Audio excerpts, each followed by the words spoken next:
In this session of discussion, we'll be turning our attention to a different kind of theory of social change. So far, we have been discussing theories which go by the name of linear theories. Line or straight line was the imagery in those theories. Now, we're looking into cyclical theories derived from the word cycle, some kind of a circle. Cyclical theories of social change do not see societies develop in a linear fashion from a low point to a high point, but it sees societies develop or progress as we might measure against some accepted yardstick of development or progress. They develop or progress up to a high point. Then at that point, it exhausts its progressive capacities, its progressive nature gets eroded seriously, and it starts on a downhill journey till it reaches the lowest stage. From its lowest stage, which is nadir, it once again starts climbing up to the highest stage, its zenith. And the process is repeated all over again and again, and that's the main point of cyclical theories of social change. According to it, civilizations are born, they grow, they start decaying, ultimately meet their death, and in its place a new one is born. It grows, reaches the fullest point, starts decaying, meets its death, some kind of parallel with an organic entity. Two of the most important thinkers of this cyclical school of social change were Oswald Arnold Gottfried Spengler and Arnold J. Toynbee. We start with Spengler. Oswald Spengler, who lived between 1880 and 1936, was a German historian and a philosopher of history, whose interests included mathematics, science, and art. Spengler, in 1918 and in 1922, brought out 2 volumes of his magnum opus, The Decline of the West.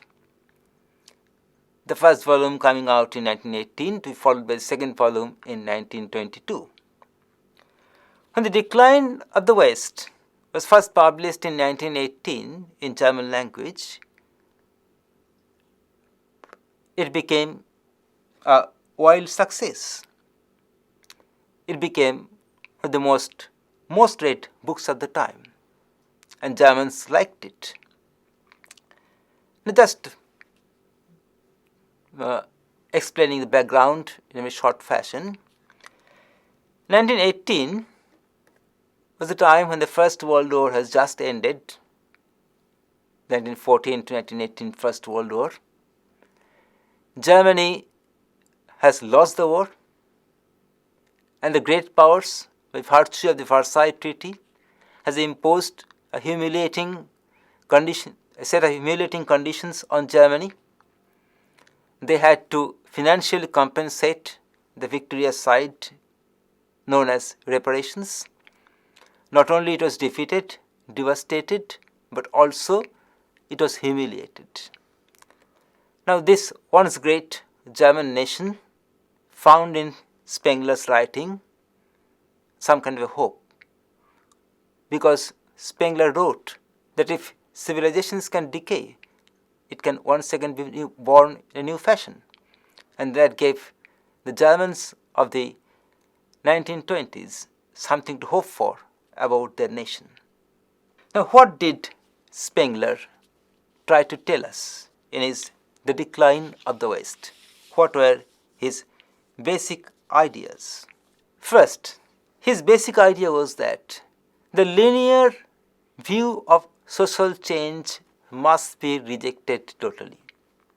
And the linear progression, which I've discussed in quite detailed fashion over the last few sessions, the linear progression supposes a journey from a lower to a higher point, like climbing up a ladder, one step at a time till reach the highest point. Now, Spengler was forthright in holding out that this linear view should be totally rejected. Society, according to him, does not progress in a linear fashion. Secondly, now, when he's talking about the cyclical way of social change, the cyclical movements of history, Spengler was not talking about mere nations or states or races or events. He was talking about high cultures, H capital and C capital. Now, high cultures is some kind of a umbrella term. It includes within itself civilization, culture, nation, states, races, and everything. It's not just any one of these, but a combination of all these. Some kind of a holistic view of human life. Now, Spengler says that history has given us 8 high cultures: the Indian, the Babylonian, the Egyptian, the Chinese, the Mexican, that is the Mayan Aztec, the Arabian, the classical, the Greece and Rome, and European Western.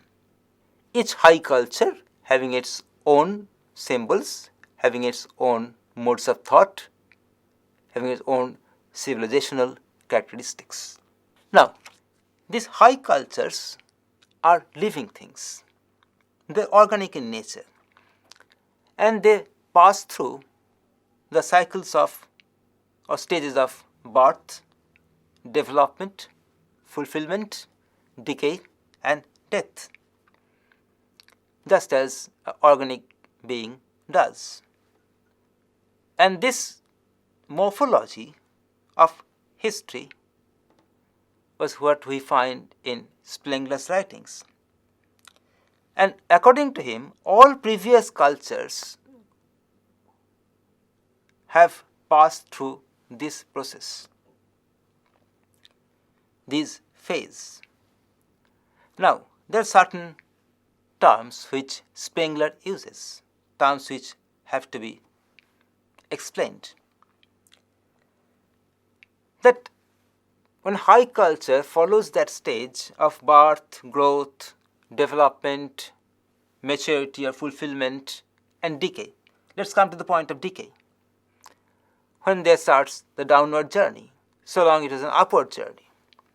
At that point of time, the transition point of growth and decay, at the transition point, culture ceases to exist and civilization takes its place.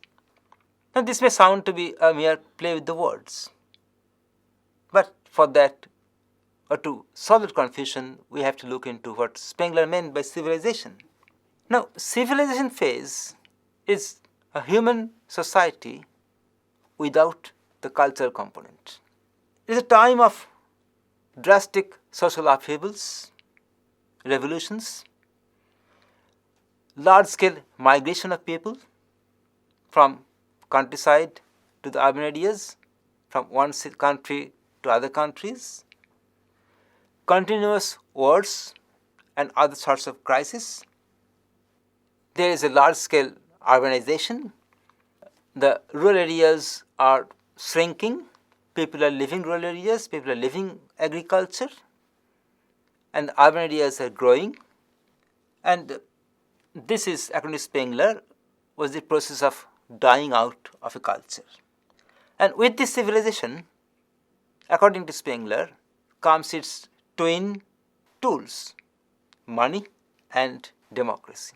Now, money rules over the chaos, and money profits by the chaos, and democracy, which perhaps Spengler meant it in the Aristotelian sense. Aristotle was when Aristotle meant democracy, referred to democracy, he meant some kind of a mobocracy, rule of the mobs. The same kind of a sense of pejoration, a sense of looking down upon democracy, was in Spengler's writings also. Now, there comes a time when all the negative sides of human civilization comes to the forefront. Chaos, corruption, crisis, life's danger, and topped by some kind of a facade democracy beyond which money plays its own game. Those who are still with the high culture, those still the people of the high culture, they haven't died out. High culture might have died out, but they haven't died out.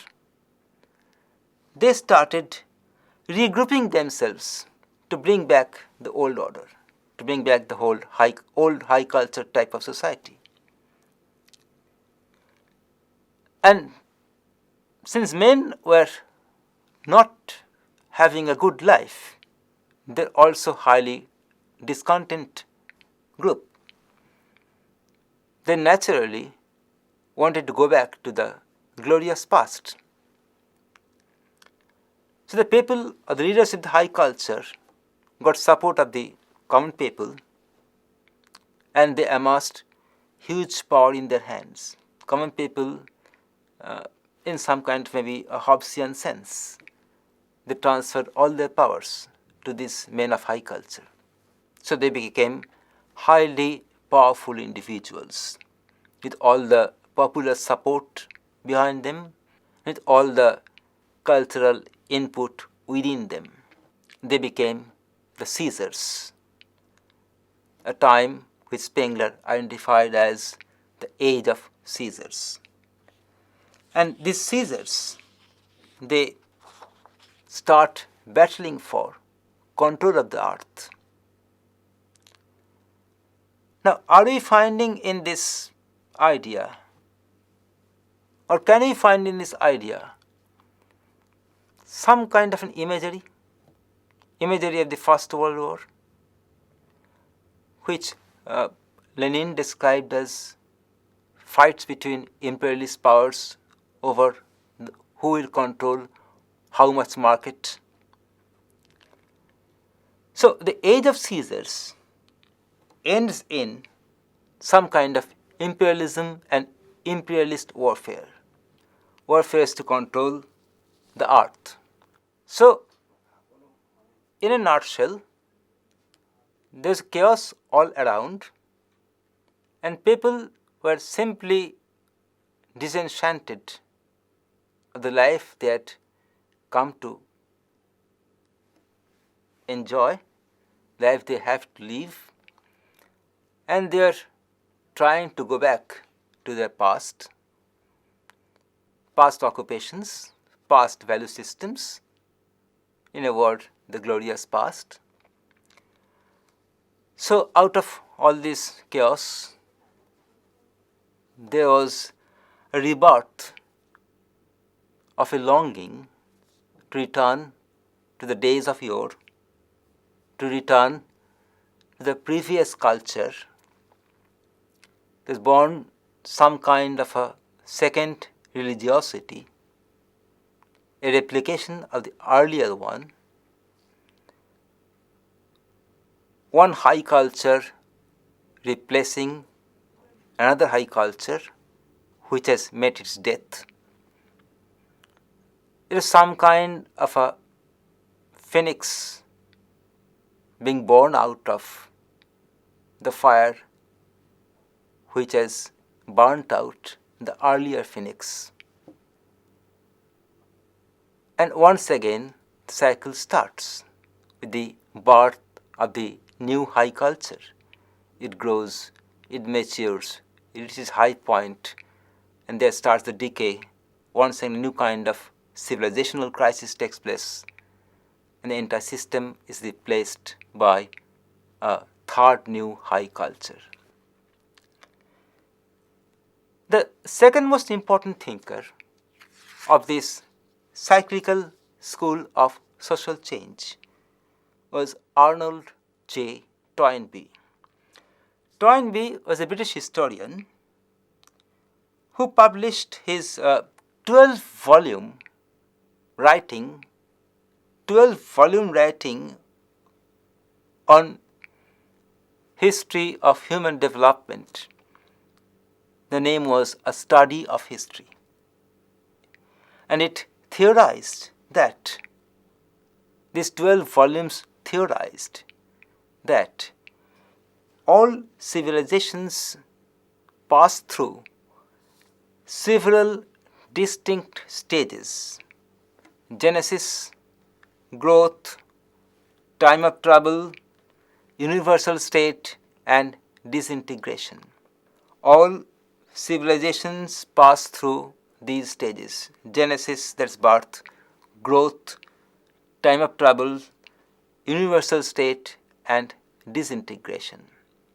In these 12 volumes, A Study of History, Toynbee looked into the birth, growth, and decay of some 21 to 23 major civilizations in the world. To name a few of them: the Egyptian, the Andean, the Sumeric, the Mayan, the Indic, the Western, etc. Now, what happens? What is the process? We have just seen in Spengler some kind of a process of growth, birth, growth, decay, death, and rebirth once again. Societies develop, they acquire expertise in solving problems which they have to face normally.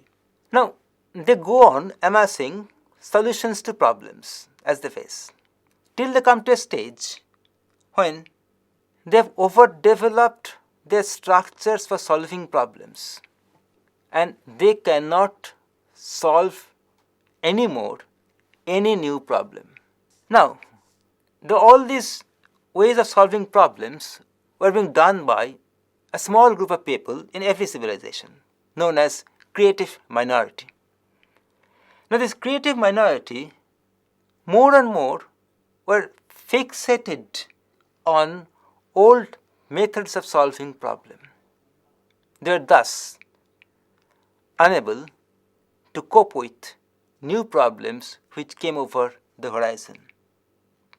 And they became, so long they were a creative minority, so long they could solve the problems which civilizations faced, with the loss of that faculty, they degenerated into what Toynbee termed as a dominant minority, which forces majority to obey without deserving that allegiance. As long as they are in the creative phase, they are doing something positive for the society, for the civilization, and people are obeying them or paying allegiance to them on that ground.